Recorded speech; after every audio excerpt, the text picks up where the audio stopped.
दोस्तों, आपकी कामयाबी आपके घर में सुख शांति लाती है। आपका हमेशा मुस्कुराना, हमेशा खुश रहना और स्वस्थ रहना जीवन की बेहतरीन खुशियां देता है और आपको इस दुनिया का सबसे सुखी इंसान भी बनाता है।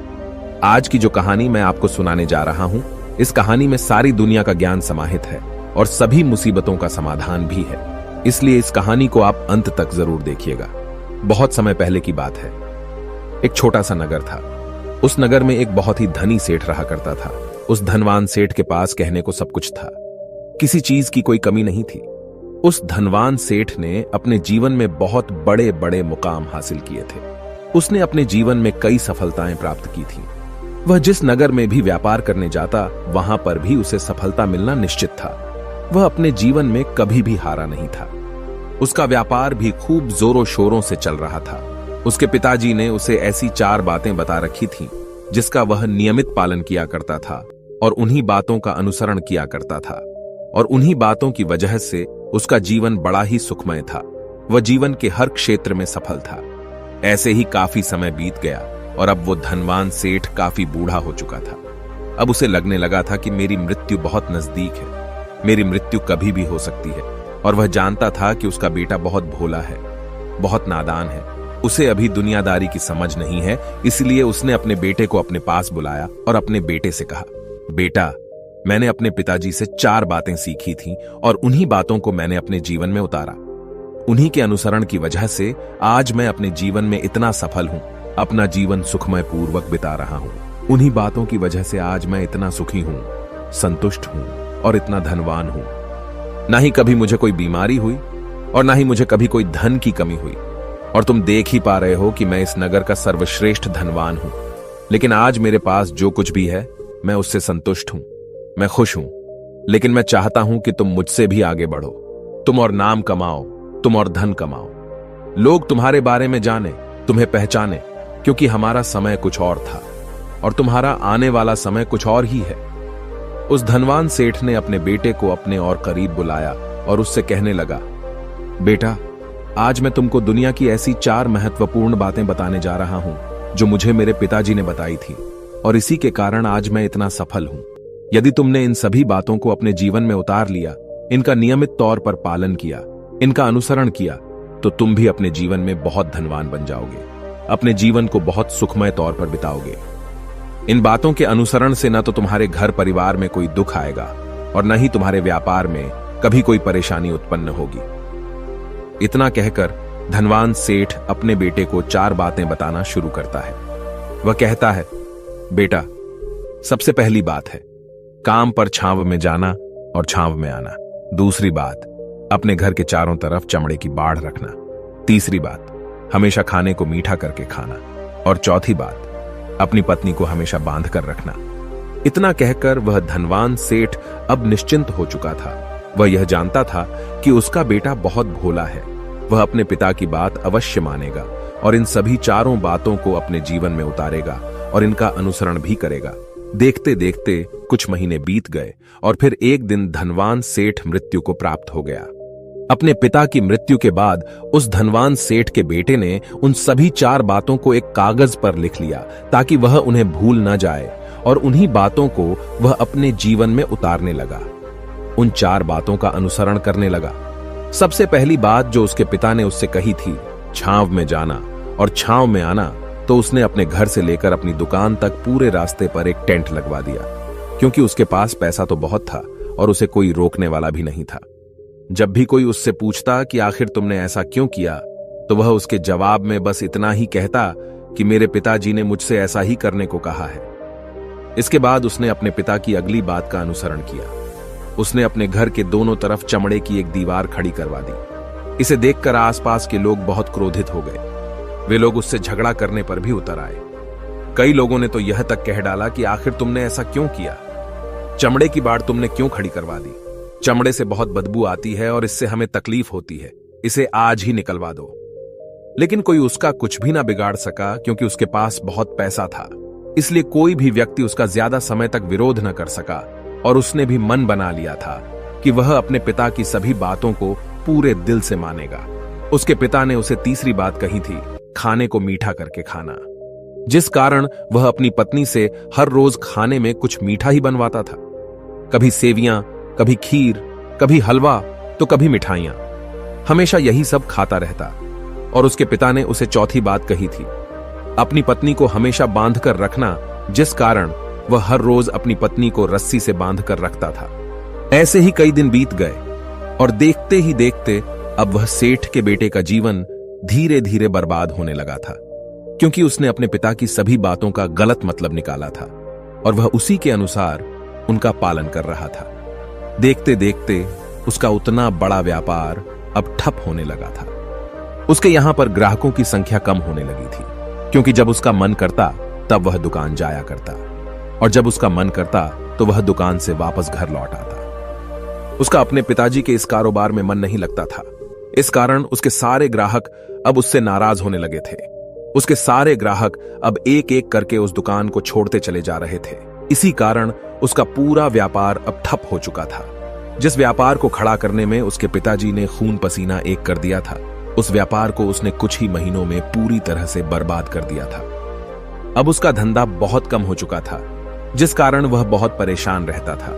वह बहुत चिंतित रहता था और इसके साथ ही उसने अपने घर के चारों तरफ चमड़े की दीवार खड़ी करवाई थी। उस कारण आसपास पर बहुत गंदी बदबू फैल चुकी थी। इसलिए जो भी उसके आसपास रहते थे उन सभी ने वह घर छोड़कर कहीं और पर अपना बसेरा बसा लिया। चमड़े की बदबू के कारण अब उसके घर में भी कोई नहीं आता था। यहां तक कि उसके मित्र और रिश्तेदार भी उस घर में आने से कतराते थे। लेकिन अब भी उसे समझ नहीं आ रहा था कि आखिर ये सब हो क्यों रहा है। वो बहुत परेशान रहने लगा था और वह हमेशा मीठा भोजन किया करता था, जिस कारण उसका वजन बहुत ज्यादा बढ़ चुका था और इस मोटापे के कारण उसके शरीर में न जाने कितनी सारी बीमारियों ने अपना घर बना लिया था। आए दिन उसके घर पर वेद आने लगे थे। इन्हीं कारणों से अब उसका पैसा भी इन चीजों में बर्बाद होने लगा था और अपने पिता की चौथी बात उसने मानी थी। वह थी अपनी पत्नी को बांध कर रखता, जिसकी वजह से उसकी पत्नी उससे नाराज हो गई और वह घर छोड़कर अपने मायके लौट गई। उसने अपनी पत्नी को मनाने की कोशिश की, तरह तरह के उपाय किए, लेकिन उसकी पत्नी नहीं मानी। और वैसे भी कोई भी स्त्री ऐसे मर्द के साथ क्यों रहना चाहेगी जो उसे बेवजह ही बेबात पर बांध कर रखता हो। देखते देखते अब वह सेठ के बेटे का पूरा जीवन बर्बाद हो चुका था। न तो अब उसके पास व्यापार बचा था, न ही धन, न ही उसकी पत्नी, और न ही वह रिश्तेदार जो पैसों के लिए उसके आसपास घूमा करते थे। और तो और अब उसका स्वास्थ्य भी ठीक नहीं रहता था, जिस कारण वह बहुत चिंतित रहने लगा था, बहुत परेशान रहने लगा था। उसे यह सब समझ ही नहीं आ रहा था क्या हो रहा है और क्यों हो रहा है। इन सभी बातों को लेकर तो बहुत परेशान रहता और वह मन ही मन अपने पिताजी को कोसा करता, कहता, पिताजी आपने तो मेरा पूरा जीवन बर्बाद कर दिया। आपकी उन 4 बातों के कारण आज मुझसे मेरा सब कुछ छिन चुका है। न तो मेरे पास व्यापार रहा, न ही धन दौलत, न ही वह रिश्तेदार, न ही मेरी पत्नी, और यहां तक कि मेरे स्वास्थ्य ने भी मेरा साथ छोड़ दिया है। आप ही के कारण आज मेरा पूरा जीवन बर्बाद हो चुका है। यदि मैंने आपकी वह 4 बातें न मानी होती, यदि मैंने उन्हें अपने जीवन में न उतारा होता, तो आज मैं एक सुखमय जीवन जी रहा होता। आपकी इन 4 बातों पर चलकर मुझे क्या मिला? मैंने एक आज्ञाकारी बेटे की तरह आपकी सारी बातें भली भांति मानी, उन पर यकीन किया, उनका अनुसरण किया। लेकिन मैं ही मूर्ख था जो मैंने आपकी उन बातों पर आंख बंद करके यकीन कर लिया। इतना कहकर वह फूट फूट कर रोने लगा। तभी उसे एक दिन पता चला कि उसके पास के नगर में एक साधु आए हुए हैं और वह साधु सभी की समस्याओं का हल बताते हैं। चाहे कैसी भी समस्या हो, वह उसका निवारण अवश्य करते हैं।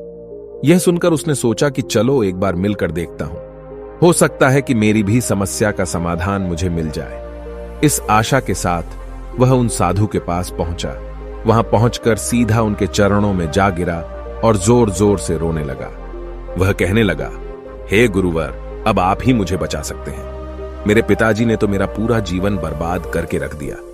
आज मेरी जो भी स्थिति है वह सब मेरे पिताजी के कारण ही है। मेरे पिताजी ने मुझे जैसा कहा मैंने वैसा ही किया। हमेशा एक अच्छे बेटे की तरह उनकी सारी बातें मानी, अपने सारे फर्ज निभाए, और देखिए मेरे पिताजी ने मेरे साथ क्या किया। मरते मरते भी वह मुझे गलत बात सिखा गए और उसका खामियाजा मुझे आज भुगतना पड़ रहा है, क्योंकि मैंने उनकी सभी बातों को अपने जीवन में उतारा, उनका अनुसरण किया, और देखिए आज मेरे साथ क्या हो गया। मेरा तो पूरा जीवन ही बर्बाद हो गया। मैं अब तक यह नहीं समझ पाया कि मेरे पिताजी ने मेरे साथ ऐसा क्यों किया। क्या मैंने उनके साथ कुछ गलत किया था? इतना कहकर वह उन साधु के सामने और भी जोर जोर से रोने लगा। तभी वह साधु महाराज उस सेठ के बेटे से कहते हैं, बेटा चुप हो जाओ, पहले मुझे अपनी सारी बात तो बताओ। आखिर तुम्हारे साथ क्या हुआ है? तुम इस तरह से क्यों रो रहे हो? तुम्हारी इस परेशानी का क्या कारण है?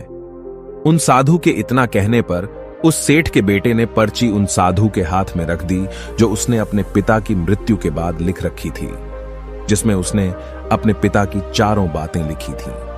उन साधु ने पर्ची ली और उसे पढ़ने लगे, और उन्होंने जैसे ही वह पढ़ा, वह जोर जोर से हंसने लगे, और वह उस सेठ के बेटे से कहते हैं, तुम कितने बड़े मूर्ख हो। तुम्हारे पिता ने तो तुम्हें दुनिया का सारा ज्ञान दे दिया, लेकिन तुम उसे समझ नहीं पाए। तुम उसका सही तरह से पालन नहीं कर पाए और कहते हो कि तुम्हारे पिता ने तुम्हें गलत राह दिखाई है, तुमने गलत संदेश दिया है। तुम्हारे पिताजी तो तुम्हारी परीक्षा ले रहे थे कि तुम उनकी बातों को समझ पाते हो या नहीं, तुम उनकी बातों का सही मतलब निकाल पाते हो या नहीं। यदि वह चाहते तो इसका मतलब तुम्हें अच्छी तरह से बता सकते थे, लेकिन वह चाहते थे कि तुम इन बातों का मतलब खुद से जानो, खुद से समझो कि इन बातों का क्या अर्थ है। लेकिन अब तो ऐसा प्रतीत होता है कि मानो तुम्हारी बुद्धि बिल्कुल भ्रष्ट हो चुकी है। तुमसे बड़ा मूर्ख मैंने आज तक नहीं देखा। जिसके पास दुनिया का इतना बड़ा ज्ञान हो, वह भला इतनी बड़ी मूर्खता कैसे कर सकता है? तुम्हारे पास कोई ज्ञान नहीं है, तुमने कोई भी ज्ञान अर्जित ही नहीं किया। अगर तुम इन बातों का सही मतलब समझ चुके होते तो तुम भी अपने जीवन में अपने पिता की तरह ही सफल होते, खुश होते, और तुम्हारा जीवन सुखमय तरह से बीत रहा होता। लेकिन तुम इतने बड़े मूर्ख हो कि तुमने अपने पिता की बातों का गलत मतलब निकाल लिया। उन बातों के मतलब के बारे में तुमने सोचा तक नहीं। उन्होंने जैसा कहा तुमने वैसा करना शुरू कर दिया। यदि तुम्हें उन बातों का अर्थ नहीं पता चल रहा था तो तुम किसी ज्ञानी से मिल सकते थे, तुम उससे उस बात का मतलब निकाल लेते। लेकिन जैसा तुमने अपने पिता की इन बातों को समझा है, इसका मतलब वैसा नहीं है। इस पर वह धनवान सेठ का बेटा कहता है, हे गुरुवर, आप क्या कहना चाहते हैं? क्या मैं अपने पिता की बातों को सही नहीं समझ रहा? और वैसे भी इसमें समझने लायक है क्या? उन्होंने तो सब कुछ साफ साफ ही बताया था और मैंने उन्हें अपने जीवन में उसी तरह से उतार लिया। तो फिर मैंने गलत क्या किया है? इस पर गुरुवर एक बार फिर मुस्कुराने लगे और उस सेठ के बेटे से कहते हैं, बेटा, ये जो बातें लिखी गई हैं, इन बातों के पीछे एक गहरा अर्थ है जिसे तुम समझ नहीं पाए। इसी कारणवश तुमने यह मूर्खता कर दी और इसी कारणवश तुमने अपना पूरा जीवन बर्बाद कर लिया। लेकिन अब भी कुछ नहीं बिगड़ा, अब भी तुम्हारे पास बहुत समय है। यदि तुम चाहो तो अब से मेहनत करके भी तुम अपने जीवन में एक बार फिर से वह खुशहाली व समृद्धि सब कुछ हासिल कर सकते हो। इस पर वह सेठ का बेटा कहता है, ठीक है, कृपया करके मुझे उन चारों बातों का मतलब समझाइए। आखिर उन चार बातों का क्या अर्थ है? इस पर साधु सेठ के बेटे को कहते हैं, तुम्हारे पिताजी ने तुमसे कहा था काम पर छांव में जाना और छांव में आना। इसका मतलब यह है सूर्य निकलने से पहले ही तुम दुकान पर पहुंच जाना और सूर्यास्त होने के बाद ही तुम वापस घर आना, जिससे तुम्हें दुकान पर अधिक से अधिक समय मिल पाएगा। तुम उस काम को अच्छी तरह समझ पाओगे, उस काम को अच्छी तरह से कर पाओगे, उस काम को बढ़ाने में तुम अपना दिमाग लगा पाओगे और तुम अपने काम में तरक्की कर पाओगे। लेकिन तुमने तो इसका गलत ही मतलब निकाल लिया। तुमने तो अपने घर से लेकर दुकान तक एक ऐसा टेंट लगवा दिया जिससे तुम छांव में आ सको और छांव में जा सको। अब तुम ही बताओ, क्या तुमने अपने पिताजी की इन बातों का सही मतलब समझा था? यह सुनकर वह सेठ का बेटा जोर जोर से रोने लगा और कहने लगा, हे गुरुवर, मेरी ही गलती थी। मैंने अपने पिता की इन बातों का गलत मतलब निकाला और इसी कारणवश आज मैं पूरी तरह से बर्बाद हो चुका हूं। मैं ही सबसे बड़ा मूर्ख था। मेरे पिताजी ने तो मुझे इतना महत्वपूर्ण ज्ञान दिया था, लेकिन मैं उस हीरे को पत्थर समझ बैठा। आगे वह सेठ का बेटा उन गुरुवर से कहता है कि गुरुवर, दूसरी बात क्या है, उसका अर्थ क्या है? आगे गुरुवर दूसरी बात का अर्थ समझाते हुए कहते हैं, चमड़े की बाड़ करवाना। इसका अर्थ यह है कि तुम अपने घर में कुत्ता या बिल्ली पालना। जब तुम अपने घर में कुत्ता बिल्ली पाल लोगे तो यह तुम्हारे घर की चारों ओर से रक्षा करेगा, जिससे तुम्हारी धन दौलत पूरी तरह से सुरक्षित रहेगी और तुम बेफिक्र होकर दुकान पर मन लगा सकोगे, बेफिक्र होकर दुकान के कामों को समझ सकोगे और तरक्की कर पाओगे। और तो और तुम्हारे मन में कभी यह भी डर नहीं होगा कि कहीं कोई चोर आकर मेरी संपत्ति न चुरा ले। चमड़े की बाड़ करवाने का असली मतलब यह है, लेकिन तुमने तो चमड़े की बाड़ करवाने का मतलब कुछ और ही निकाल दिया। तुमने तो अपने घर की 2 दीवारों को ही चमड़े से पूरी तरह से भरवा दिया, जिस कारण आसपास गंदी बदबू फैल गई। तुम्हारे आसपास के पड़ोसी भी अपना घर छोड़कर कहीं और चले गए। यहां तक कि तुम्हारे मित्र, तुम्हारे सगे संबंधी भी उस बदबू के कारण तुम्हारे घर पर आने से कतराने लगे। और अब हालत यह हो चुकी है कि ना तो तुम्हारे घर पर कोई आता है और न ही कोई जाता है। और इसी कारणवश लोग तुम्हें नापसंद करने लगे। और तुम्हारी बर्बादी का यह भी कारण है। आगे सेठ का बेटा कहता है, हे गुरुवर, यह सब तो ठीक है, लेकिन यह खाने को मीठा करके खाना, इसका क्या? मैंने इसका भी अर्थ गलत निकाला है क्या? मैंने तो अपने पिता की बातों के कहे अनुसार ही हर रोज मीठा खाया, और आज देखिए मेरा शरीर कितना वजनदार हो चुका है, जिस कारण मुझे अनेक प्रकार की बीमारियों ने घेर रखा है। क्या मैं इस बात को भी गलत समझ रहा था? इस पर वह साधु उस सेठ के बेटे से कहते हैं, हाँ, तुमने इस बात का भी गलत मतलब ही निकाला है। मीठा करके खाने का अर्थ यह है कि जब भी तुम्हें भूख तेजी से लगे तभी तुम्हें भोजन करना है, न उसके पहले और न उसके बाद। अन्यथा यदि तुम्हें भूख न लगी होगी और तुम्हें भोजन मिल जाए तो तुम उस भोजन की कभी कदर नहीं करोगे। वह रोटी तुम्हें कभी मीठी नहीं लगेगी। फिर चाहे वह भोजन कितना भी स्वादिष्ट क्यों ना हो, चाहे भोजन कितना भी लाजवाब क्यों ना हो, तुम उसकी कदर कभी नहीं कर पाओगे, तुम उसका सम्मान कभी नहीं कर पाओगे।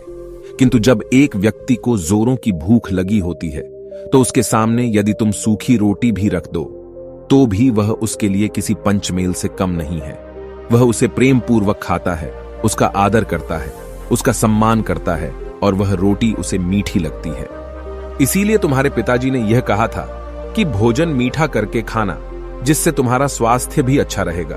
क्योंकि जब एक व्यक्ति को भूख लगी होती है और उस समय पर जब वह भोजन करता है तो वह उसके लिए एक अमृत समान होता है, और वहीं पर जब किसी व्यक्ति को भूख न लगी हो और ऐसे समय पर वह भोजन करता है तो वह उसके लिए विष समान है, वह उसे बहुत नुकसान पहुंचा सकता है। लेकिन तुमने तो इसका भी गलत मतलब निकाला था।